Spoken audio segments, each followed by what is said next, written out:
Hello and congratulations being close to the close of week 4. Remember that in week 4 we covered chapter 12 and chapter 13, mainly focusing on chapter 12. Chapter 12 covering partnerships. The main focus on the partnerships is of course the equity section. Reason being is because everything else is going to be very similar to every other form of organization. So those types of things we're not going to focus in on as we go forward. Things like paying the utility bill, the normal transactions, the closing transactions are going to be similar.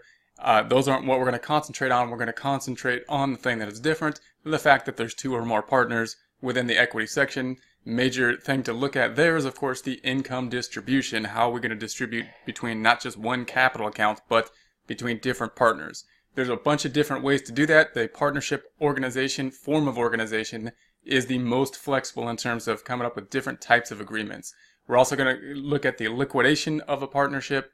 And that process is going to be important because it's important to see how the partnership is built. So in building it up, as we've done in the past, to make the financial statements and taking it apart and liquidating the partnership, that also gives us a good understanding of the structure of the partnership.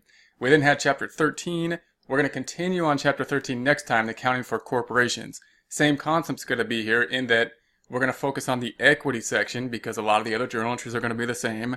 Equity section in a corporation, different in formation in that we're going to have the stockholders being the owners in this case. So we'll have to break out the equity section differently. Remember, the equity section as a whole is basically the same. If the equity section was just one number, it would be similar to if it was a sole proprietor. But we now need to, in the corporation side, break it out in terms of the stockholders and the retained earnings, which is going to be a bit different as we go forward.